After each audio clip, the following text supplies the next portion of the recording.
Muy buenas noches. Una crisis sanitaria grave e inesperada ha puesto la salud patas abajo. Y en esas circunstancias decidimos investigar cómo un centro ha conseguido convertirse en el modelo de manejo del COVID-19 en el país. Desde cómo se inicia la labor de salvar vidas hasta recorrer las unidades de cuidados intensivos y aislamiento. La experiencia ha sido muy impactante. Si usted tuviera la oportunidad de ver esto desde dentro, no dudaría en respetar todas las medidas para que el país logre rebasar esta terrorífica pandemia.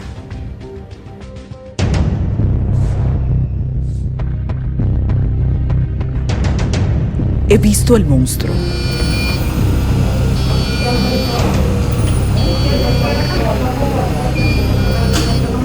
La unidad de cuidados intensivos del Hospital Metropolitano de Santiago está repleta.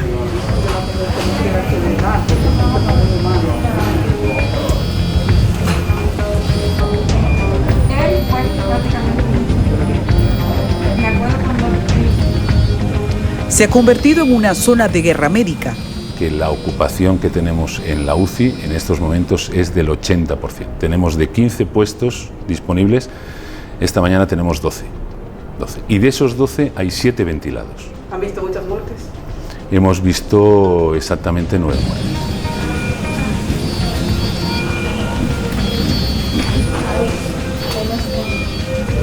Nos concedieron un acceso inusual para ser testigos de un drama humano temible. Yo tengo que no voy a mi casa casi un mes. ¿Y dónde? Porque no tengo poder, ¿sabes? Mi familia me ha ayudado mucho.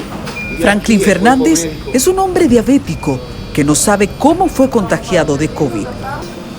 Diabetes y se me incrementó. Y también el problema cardíaco se me incrementaron. ¿Tienes idea de cómo te infectaste? Ni dónde, ni cómo. Lleva más de 30 días de internamiento. Tuvo mejorías y fue sacado de intensivo, pero volvió a caer en un cuadro grave. Y me entubaron 7 días. Y ahí salí por aquí, por esta área de intensivo, duré con una semana. Me vi muy mal. Ha logrado despertar, pero lo que ve a su alrededor aumenta su desasosiego. Lindo, aparatito, me llenan de miedo también. Si me voy a una sala más tranquilo, me siento mejor. Pero yo sé que aquí hay un sentido muy bueno. Gente inconsciente conectada a aparatos. Médicos corriendo cuando alguno cae en paro respiratorio. Y el sonido de las frías máquinas. Muy difícil. Y yo sé que es un requerimiento del hospital, porque no podemos estarnos involucrando toda la gente, buenos y sanos, porque puede venir contaminación y puede venir contagio. Ver a otros morir frente a ti sin saber si serás el próximo. Eso es un día en UCI. Pero yo sé que lo que me ha sanado a mí más ha sido las oraciones. Se han hecho por mí cadenas de oraciones de compañeros de trabajo, de aquí mismo, familiares, amigos. Han puesto mi vida en Dios. En un salón, 21 médicos pasan revista a cada caso. Así comienza el día.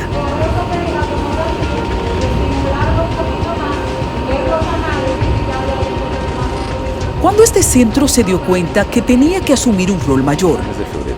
Empezamos en el mes de febrero, convertimos el Comité de Vigilancia Epidemiológica en el Comité de Emergencias.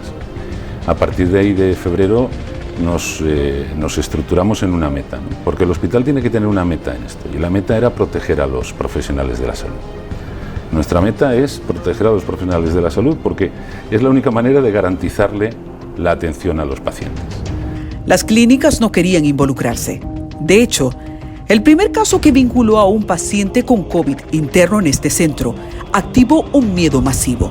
La gente temió contagiarse y en 15 días disminuyó el 70% de los clientes. Yo pienso que ese fue un momento de quiebre. El doctor Sánchez Pañor nos convocó a una reunión. Todavía las cosas no estaban como estaban, pero él lo dijo, esto viene, prepárense. El psiquiatra Mirlán de los Santos no pudo evitar sus lágrimas al explicarlo. En ese momento, le estoy hablando a ustedes a mediados de febrero, esto no lo para nadie. Yo quisiera que ustedes se me comprometieran a recibir a quien sea aquí. Y nos preparamos para eso. Pertenece a la plana directiva del HOMS. Cada día manejan un enorme estrés por aumento de pacientes con síntomas de un virus para el que no hay tratamiento específico. Yo lo que creo es que hay decisiones que son de valentía. Y esa fue una decisión de valentía. Esa fue una decisión de humanidad. Esa fue una decisión de inteligencia. Formar el equipo humano fue la primera tarea y ha sido la clave para que aquí ningún personal de salud haya sido infectado. En estos momentos no tenemos incidencia alguna de contagio dentro del hospital entre los profesionales de la salud. La salud del mundo se ha unido en torno a un mensaje: pruebas, pruebas, pruebas. Pero esas pruebas no están disponibles ni siquiera para los que se encuentran en camas de hospital. El HOMS ha hecho un trabajo titánico y mayoría de los que se encuentran internos por COVID han sido diagnosticados por tomografía. 24% de pacientes, digamos, son complicados. El resto están en aislamiento. Pueden pasar de aislamiento, es decir, también tenemos un circuito. Es decir, el circuito es paciente que entra por emergencias va a la sexta planta. En la sexta planta se hace, digamos, toda la evaluación del paciente con intensidad. Ese paciente puede empeorar y pasa a la UCI. O puede mejorar y entonces pasa al step down a la 11, que es, digamos, el piso que tenemos de salida, ya de paciente, digamos, que está listo para irse a un aislamiento domiciliario. Mientras recorremos las áreas aisladas para pacientes COVID, con 115 camas disponibles, el 69% están ocupadas. Todo inició con 8 camas, pero hubo que correr. Donde hemos tenido que reinventar el hospital desde la A a la Z. O sea, está totalmente reinventado. ¿Cómo se ha reinventado?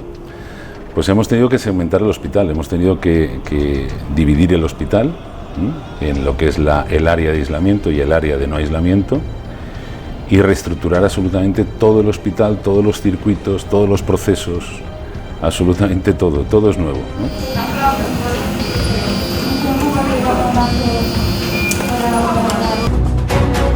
¿Cómo trabaja el centro que mejor se ha preparado para enfrentar la pandemia de COVID-19?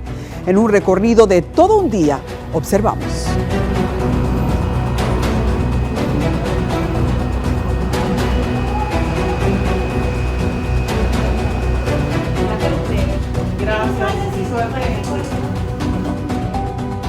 El ala norte atiende todas las necesidades cotidianas de los pacientes y el ala sur se ha convertido en un hospital COVID. Tomamos una decisión conjunto con el Consejo de Administración de habilitar el ala sur específicamente para casos COVID. Y asimismo, el tránsito del paciente, la atención en la emergencia es totalmente diferenciada en población COVID y medicina general de la población. Así divide el HOMS el exigente reto del momento: respuesta para una pandemia cuyo contagio es de proporciones titánicas. Una respuesta con la que se adelanta el temible pronóstico de que lo peor no ha llegado. Empezamos primero con la emergencia y delimitamos una emergencia COVID específica, que era la antigua emergencia pediátrica, ¿no? Que está abocada en el ala sur. Entonces tomamos el vertical hacia arriba y solamente para que no haya contaminación ni contacto de pacientes no COVID con pacientes COVID. Hay que recordar que es una enfermedad sumamente contagiosa. Imaginar un momento en que los ventiladores no sean suficientes es el gran pánico de todos. Ahora mismo, ¿qué es lo que más falta? ¿Qué es la crisis que tiene todo el mundo? Ventiladores. ¿Cuántos ventiladores tienen ustedes? El hospital tiene actualmente 21 ventiladores.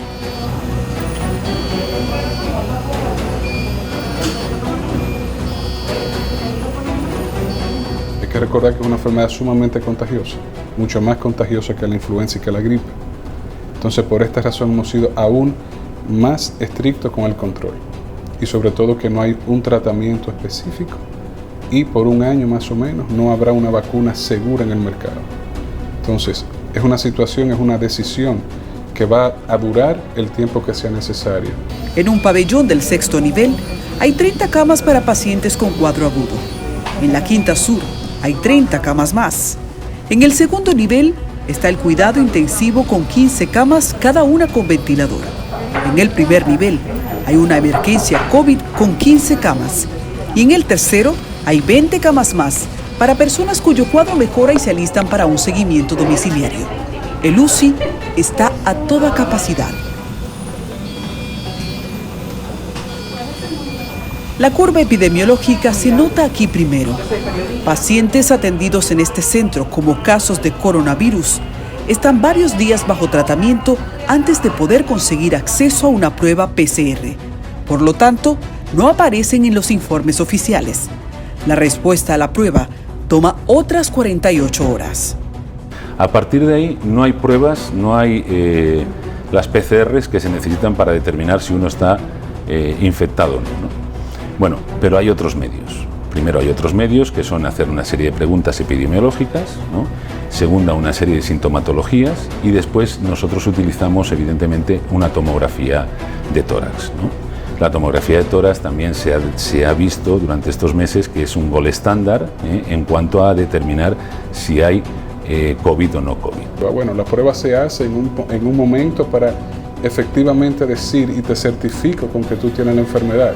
Pero ya actualmente un paciente que viene con una sintomatología respiratoria, una tos seca, malestar general y que tiene también dificultad respiratoria, se hace una tomografía y tiene el daño pulmonar característico, ya es un paciente que se considera COVID, aunque la prueba no esté.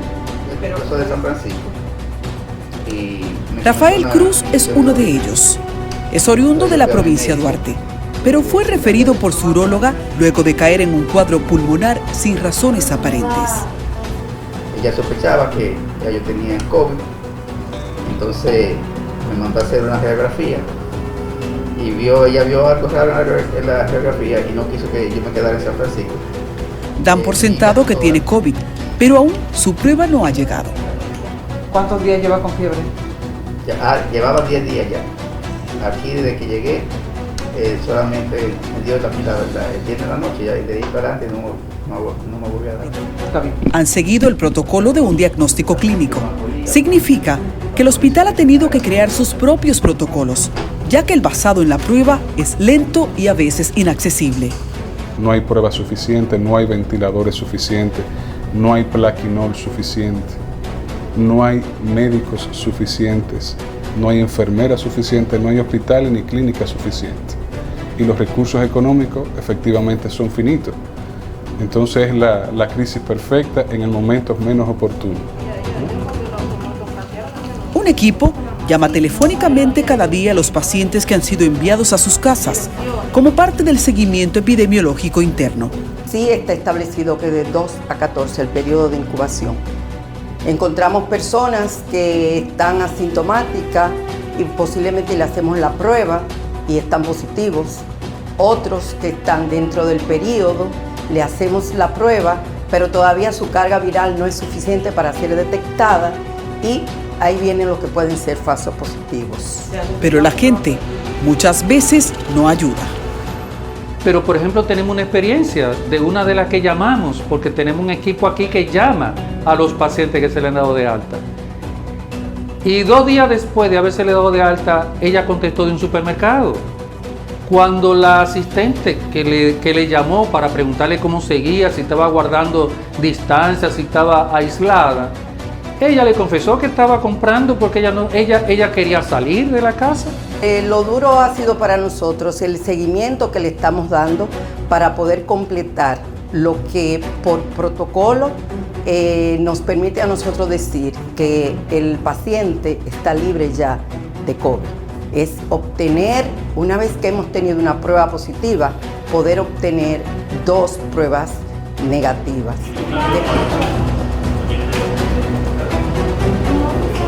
El equipo de apoyo en atareos desde muy temprano. Camilleros, personal técnico y gente de limpieza. son clave en este momento.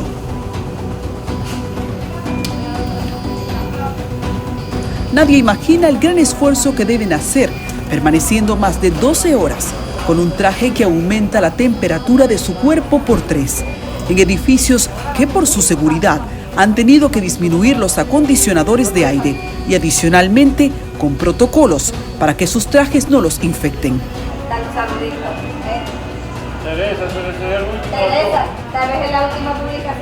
Las enfermeras hacen jornadas de 24 horas corrido. La estrategia busca que puedan tener luego 3 días libres y que sean compensadas con un buen descanso. Hemos visto cómo el personal de enfermería ha sido tocado, ya que es el personal que está en el campo de batalla. Es un personal que lógicamente pues presenta sus miedos. ¿Qué hicimos nosotros para contrarrestar ese miedo?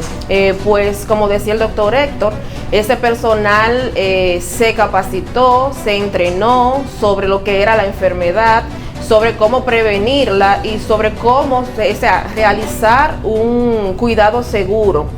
Adicionalmente, buscan garantizar el mejor uso de los equipos de protección personal. Cada kit de protección está valorado en 2.800 pesos. Luego de usarlos, los desechan, salvo mínimos accesorios que son esterilizados. Han optado por turnos largos para equilibrar los altos costos de la seguridad del personal. El virus persigue al personal de salud porque son quienes están más cerca. Cientos de enfermeras, médicos y personal técnico inició el combate sin equipos de protección en el país, o por lo menos sin entrenamiento suficiente, razón por la que muchos han sido contagiados. El Ministerio de Salud ha reforzado la adquisición de material de bioseguridad. El coronavirus solo mide 1/1000ª parte de un cabello humano, es increíble. Suficientemente pequeño, pero al mismo tiempo muy grande como para tener al mundo intimidado y a la ciencia trasnochada, buscando respuesta. El minúsculo virus está también buscando clientes. ¿Quién lo quiere en la calle?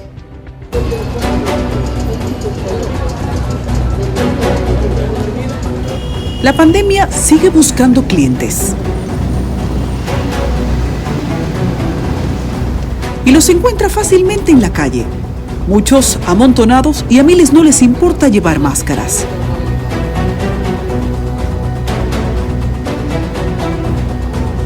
En el país, con más de 6.000 confirmados, no se puede establecer que el peor momento pasó. Mayoría de quienes ignoran las medidas deberían ver un día en un hospital. Tendrían otra idea del momento. Nuestro acceso inusual para ver la lucha de los trabajadores de la salud contra el COVID-19 es también un esfuerzo para que la gente vea cuán complicado puede ser esto. El primer contagiado, un italiano de 62 años hospitalizado por 52 días, al salir dio un mensaje tan breve como elocuente: es duro.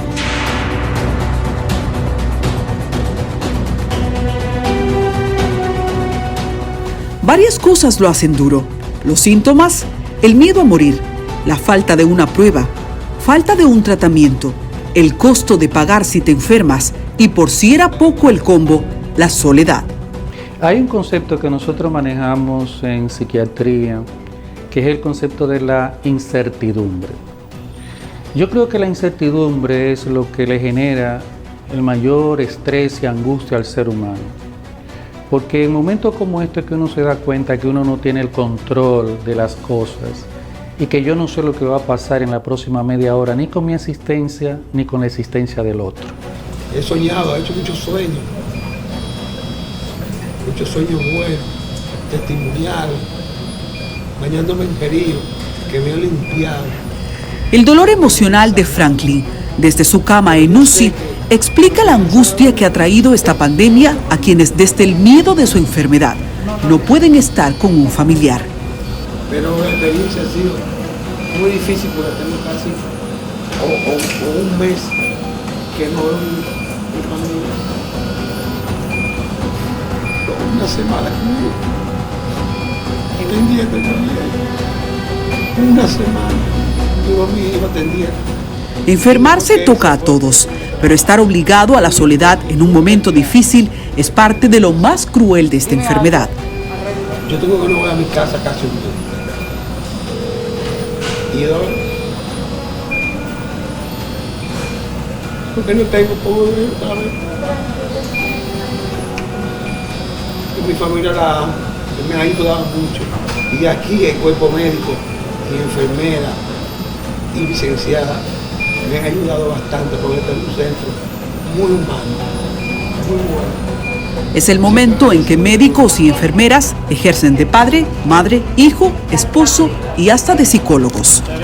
El paciente, como está solo, lo que busca es que la persona, la enfermera que está asistiéndole, se convierta en ese momento en su madre, en su familiar, en esa psicóloga. Entonces la enfermera tiene que intervenir al paciente, tiene que hacer intervenciones, desde sentarse al lado del paciente, a pasarle la mano, a hablar con él, a llamarle a un familiar.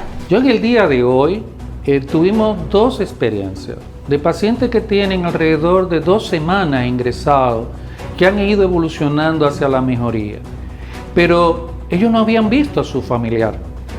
Es decir, y justamente una enfermera, yo le pedí que me le hiciera un video a uno de los pacientes para que lo compartiera con su esposa. En el Homs, al día de nuestra visita habían atendido 232 pacientes por COVID, de los cuales 9 han fallecido. Para nosotros en estos momentos, una de las experiencias más difíciles ha sido ver la muerte de un niño por COVID. Es algo que nos toca porque, como sabrás, las enfermeras en un 95% somos mujeres y somos madres. Y uno se traspola pensando en que puede ser mi hijo, y ha sido difícil. Inclusive el personal que estaba de servicio lloró porque después de luchar tanto, de aferrarse, ese pequeñito quería aferrarse a la vida, y después de que todo el equipo le prestó la mejor de las atenciones y se hizo todo, al final ver que ese paciente pierde la batalla es difícil. El psiquiatra del equipo lo ve con más profundidad. En 3 o 4 días se hacen unos vínculos tan fuertes y de repente esa persona se te puede fallecer. Ese trauma, no sé cómo nosotros lo vamos a abordar, pero es un trauma fuerte.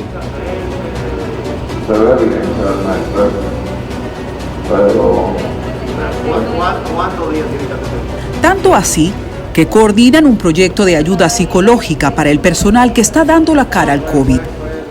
Yo aspiro a que con la respuesta que la sociedad está dando de agradecimiento, de gratitud, de reconocimiento, el profesional de la salud que está ahora dándole frente a esta pandemia se sienta reivindicado, y eso puede formar parte de la fortaleza psicológica con lo cual puedan manejar el trauma. Esta crisis ha puesto de relieve la importancia del sector salud. El COVID ha venido a demostrar que somos vulnerables, y eso es algo que yo comparto con mis colegas. Es decir, ahora los médicos vamos a tener que protegernos más y proteger al que acude a nosotros, y eso implica que los protocolos de abordaje, de cuidado que vamos a tener al momento de de atender a un paciente, de examinarlo, van a estar marcados por la experiencia que estamos teniendo hoy. Veamos las estadísticas del centro. Los pacientes mayormente provienen de 10 provincias: Santiago, la provincia Duarte y La Vega a la cabeza. El mayor grupo entre los 45 y 65 años de edad, pero la estadística también incluye a bebés y ancianos. Las pruebas siguen siendo limitadas y en las habitaciones 14 personas reciben tratamiento sin conseguir todavía que se les haga la prueba PCR. La mayor parte de los pacientes llegan con cuadros respiratorios, o sea, fiebre y variable, tos, la mayor parte no productiva, pero alrededor de un 20% de los pacientes vienen con tos productiva. Fiebre es probablemente el síntoma que más frecuentemente vemos, alrededor de un 85% de los pacientes llegan febriles. Dificultad respiratoria. ¿Cómo el cuerpo puede incubar por tanto tiempo un virus? Como el caso del italiano positivo por 52 días. Según científicos alemanes que estudiaron la reacción del virus con máquinas, entra a las células y se multiplica.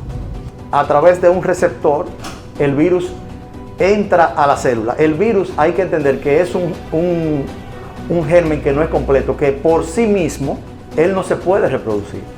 Él necesita una fábrica donde reproducirse, y la fábrica donde él se reproduce es la célula humana. Entonces, a través de ese receptor se une a la célula, entra dentro de la célula, y la maquinaria que utilizan las células de los seres humanos para fabricar proteínas, para fabricar enzimas, para fabricar todo lo que tenemos que utilizar todos los días para estar vivos, el virus toma esa maquinaria y básicamente se comienza a reproducir a sí mismo dentro de esa maquinaria que se llama célula. Y lo que hace es que al final cansa la célula, la mata, la daña, y es lo que viene y da al traste con la salud del paciente.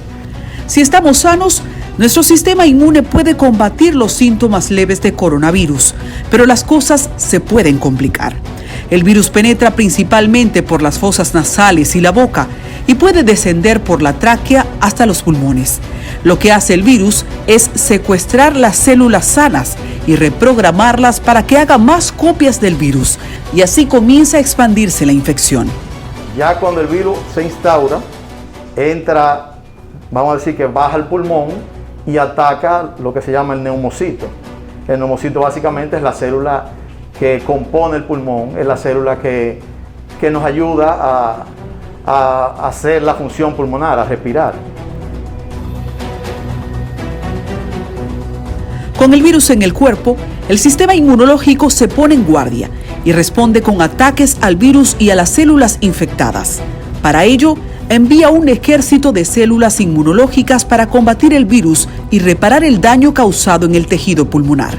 Esto provoca una inflación en los alveolos pulmonares que suele ser normal, pero puede que nuestro sistema inmunológico sea demasiado agresivo y también ataque las células sanas del tejido pulmonar.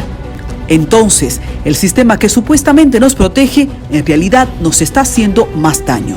Además, los vasos sanguíneos dañados en esta batalla permiten filtrar líquido en los tejidos pulmonares, encharcándolos y provocando esas manchas blancas que vemos en las radiografías. Es decir, tenemos una neumonía. Hemos tenido pacientes que en una semana, es el que menos días ha durado, salió de ventilación mecánica. Tenemos pacientes ya que tienen en ventilación mecánica prácticamente 21 días.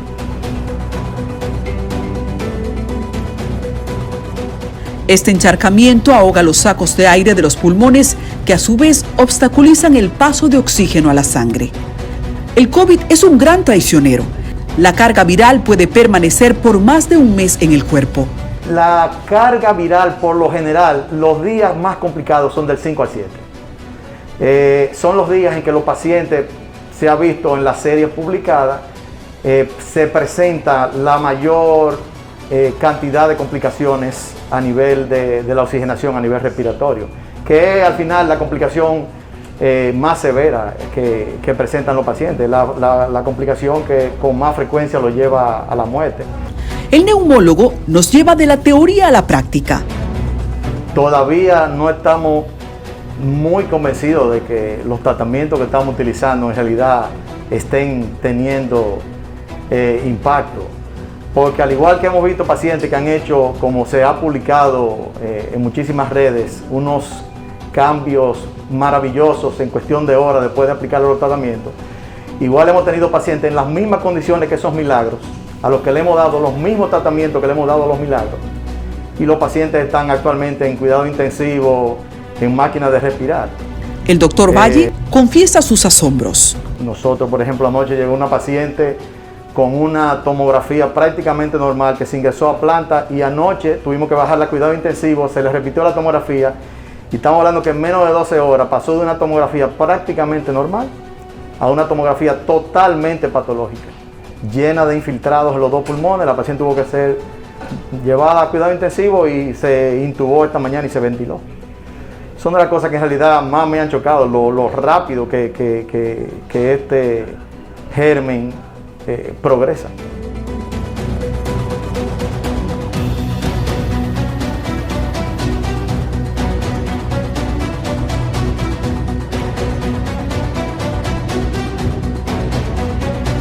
A los médicos les agobia la falta de un tratamiento específico. Los medicamentos que nosotros más estamos utilizando, como la hidroxicloroquina, la citromicina y otros, no hay una evidencia fuerte que diga que funciona. El manejo clínico del COVID supone un reto económico, ya que la inmunoglobulina, Actemra y Tofacitinib son medicamentos de alto costo.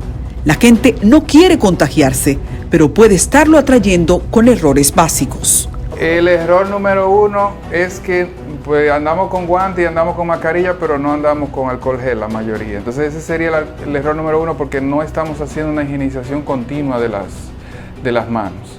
Error número dos, el uso permanente de los guantes. Si tú usas guantes permanentemente para todo, el guante se convierte en el foco de contaminación número uno. Al infectólogo Luna le preocupa grandemente la legítima desesperación de la población. Uno no ve el fin. Decirnos que vamos a llegar en el mes de junio, julio, uno entiende que eso está quizá en el imaginario de las autoridades, pero para uno que está en el día a día, entiende que esto va a durar mucho más allá, se va a extender más.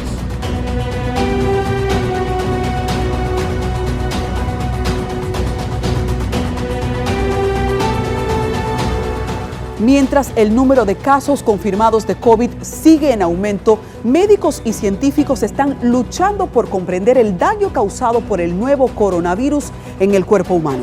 Una de las alteraciones que están observando es que si bien los pulmones son su centro de ataque, su alcance puede extenderse a muchos órganos, incluido el corazón y los vasos sanguíneos, los riñones, el intestino y el cerebro. De paso, la ciencia se cuestiona si en tiempo futuro tendremos cánceres en personas que han sido desarrollados por el coronavirus.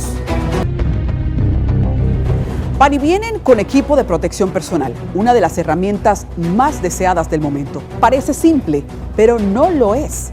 La experiencia de llevar un equipo de protección personal fue traumática para nuestro equipo. Seguimos nuestro recorrido por Zona COVID por dentro.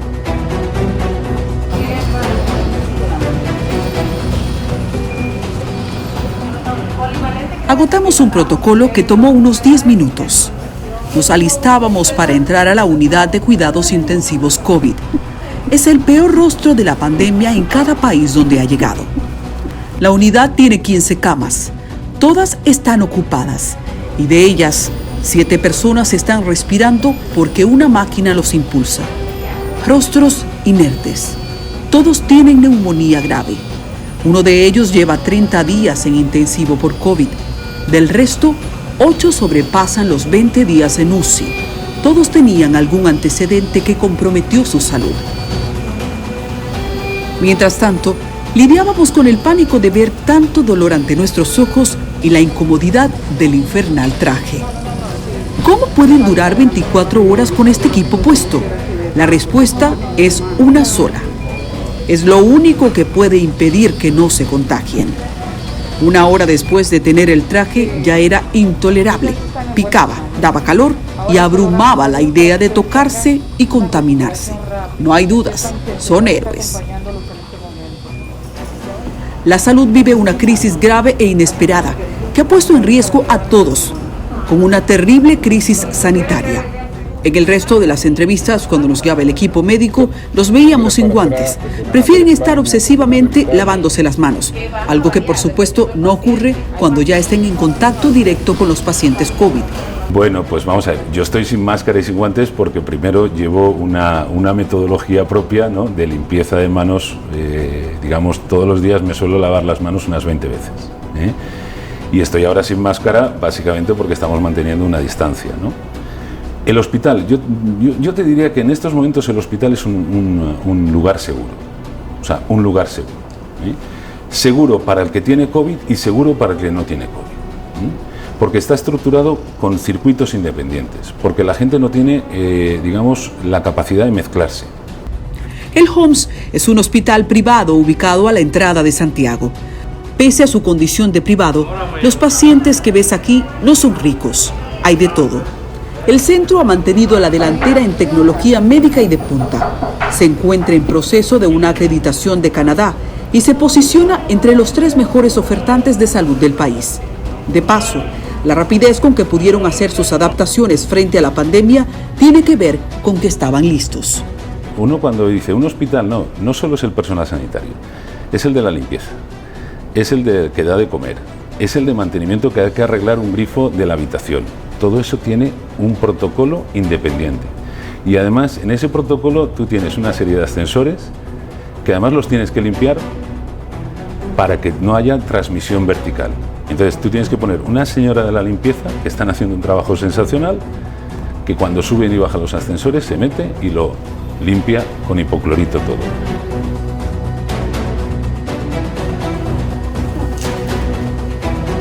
No obstante, está siendo duro. Mira, nos ha afectado y nos va a afectar para aprender muy rápido. Y cosas que nosotros veíamos que antes, pues eran anecdóticas o podían ser o podían no ser, ahora son y se van a quedar. Es decir, los cambios que ha producido la atención del COVID han sido cambios que se van a quedar. Nos tenemos que acostumbrar a llevar una buena higiene de manos, nos tenemos que acostumbrar a llevar mascarilla. Hasta que no salga la vacuna o salgan los medicamentos adecuados va a pasar por lo menos un año.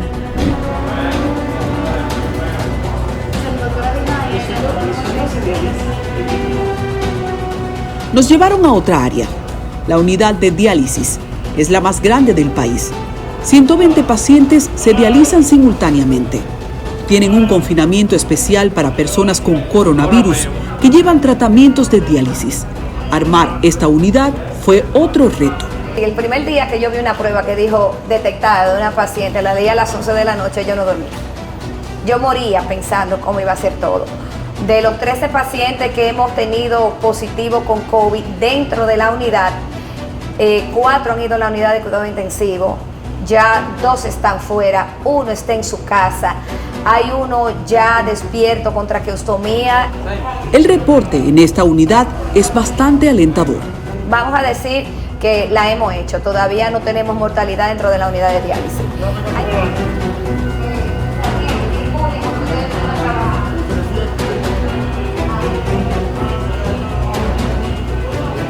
Hay que agregar a esto los pacientes con COVID que no tenían enfermedad renal y han desarrollado una enfermedad renal durante el COVID, que eso ya no aumenta el grupo. Ya estamos hablando de un grupo de más o menos de 20 pacientes, que son pacientes que en el medio del caos de la enfermedad han necesitado soporte del equipo de nefrología.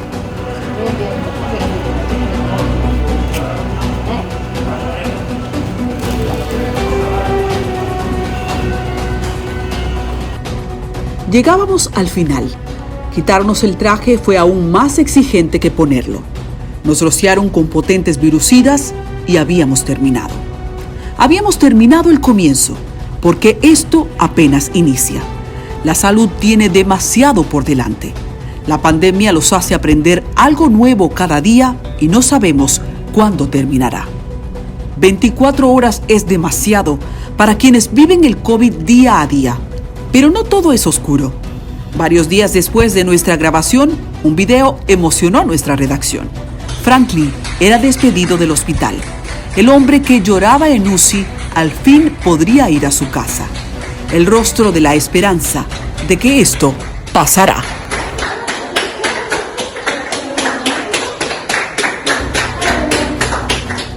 Vivir una pandemia es algo que no nos esperábamos. Mientras llega un tratamiento adecuado o una vacuna, la vida no volverá a ser igual. Gracias a los miles que en hospitales y clínicas están jugándose su seguridad, su paz, su vida, tomando en serio el compromiso de que sin ellos no lo conseguiríamos. Sin dudas, esta crisis ha puesto de relieve la importancia del sector salud. Muchísimas gracias al Hospital Metropolitano de Santiago Homs por aceptar nuestro atrevido reto, por proveernos todas las medidas de seguridad y por el empeño a lo mejor de la salud. Buenas noches.